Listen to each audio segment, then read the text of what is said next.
spirit. Soul or spirit. Right? Mind, body, spirit. Now, and we see now the Greeks, when they took on these mind, body, spirit, this in itself, as it is written in the New Testament, it get type of confusing with a whole lot of us. So now we say, what is the most important part of man? What is the most important part of man? Wait, what's it? What is the most important part of man? Everything. Every part is important. The whole thing is important. If you neglect one and feed the other, it's going to be ridiculous, off balance. Love that. Who agreed with her? I do.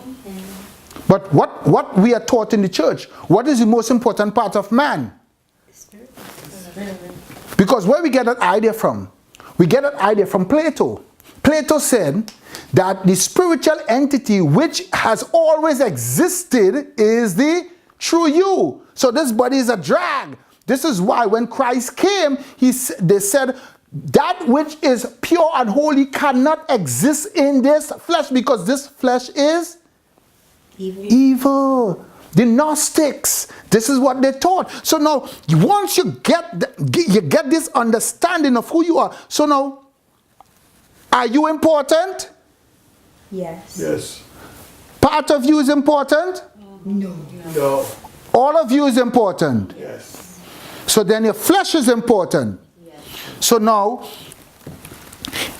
this is the what you are. So this we will call the essence. The essence of your being, which is, we're talking about the very core of your whole existence. Now we're talking about your expression, what you are in this environment, what or who you are. Who speaks about the identity, now what you actually carry. Not the what, but the who you are.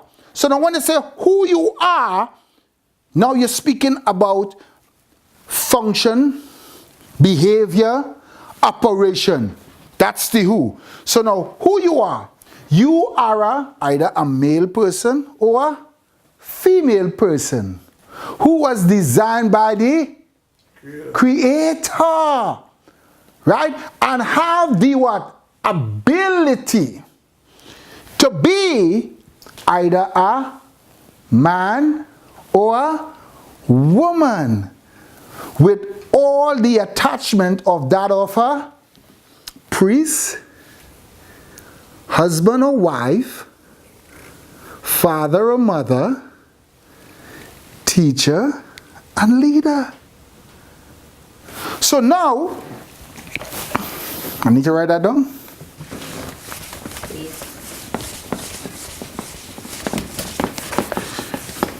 So now, a man or a person, man or woman, what a man or a woman is, a man or person, they are what I said.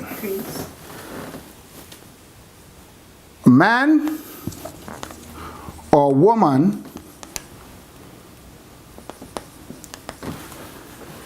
is a person who was created by their Creator and has, thank you, the ability to reproduce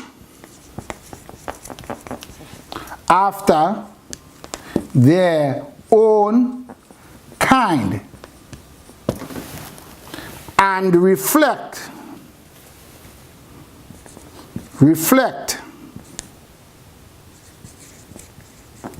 the image of their Creator as a priest, husband or wife, father or mother, teacher, and leader. What is the definition of a priest? A priest is a person that goes to the Father on behalf of others. So let's break this down. A priest is a person that goes to the Father on behalf of others. So who this person go to the Father on behalf of first? Wait. Who this person? You are a person. Who you go to the Father on behalf of first? So you see how you're being taught of your identity? So now you are now becoming aware of who you are. And the only way you can become aware of who you are is when you know what is a priest. A priest is one who goes to the Father on behalf of others. And the first others you're going for is yourself. Why? Are you important? Yes. Yes, because in you there is the I and there's the me. In philosophy, they talk about the ego and the I and all the likes. And it's necessary. And a lot of people today, like Nietzsche, Friedrich Nietzsche, he was so caught up in self that he write all his thesis about just pleasing this appetite of man. Now, the only way we can please our appetite as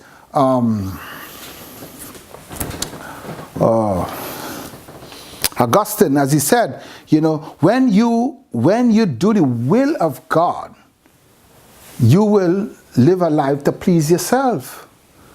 Now that follows. When you do the will of God, you live a life to please yourself. Now, when they say that to date, it really sounds like if you're selfish. But to be selfish when you're doing the will of God is to do what? Is to be a have. Selfless. That's right, because a have means to what? Give. To give.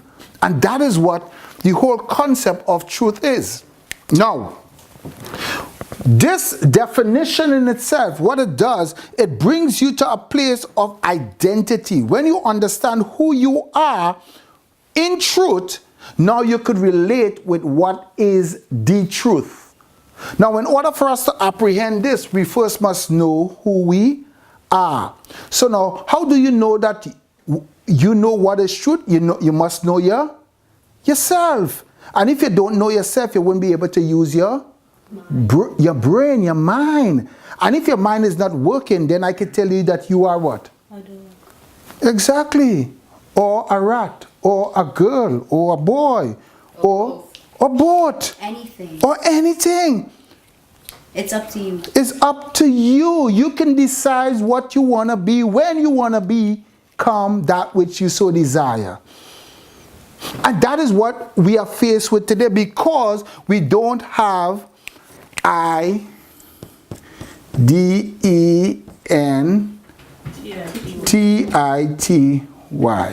We don't have identity. Without identity, it's impossible to accept Yeshua Mashiach. It's impossible. Now, Jesus Christ said in John 14, Jesus Christ said, 14:6 I think, Jesus Christ said, I am the what? The way, the truth. And the life. Now, if Jesus Christ is in there, what he was doing, now when he was speaking to these Pharisees, Sadducees, and all the like, the apostles, what he was referring to, because if truth is that which corresponds, then Jesus Christ was making the correspondent claim. He was making a correspondent claim. Now let's take a look at it. You guys have your Bible? Yeah, just sing it after. Look at verse 17 too. Yeah, let's somebody can read it for me. For somebody find it. What it is? 16 or 17? I mean, verse 6 or 7. What scripture? John 14. 6. I have The Gospel of John. the Gospel of John. Chapter 14. Yeah. The one right here. And right here. Yeah. John 14:6.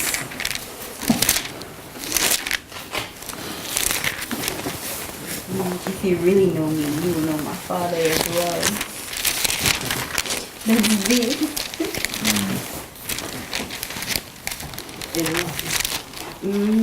That's OD. Imagine living in that time. All right. No.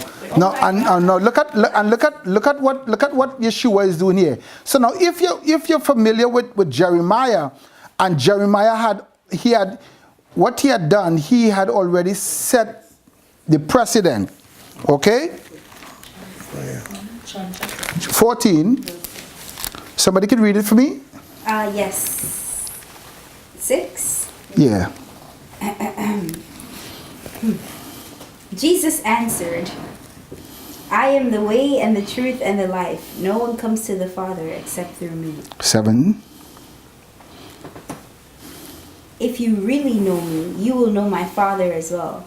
From now on, you do know him and have seen him.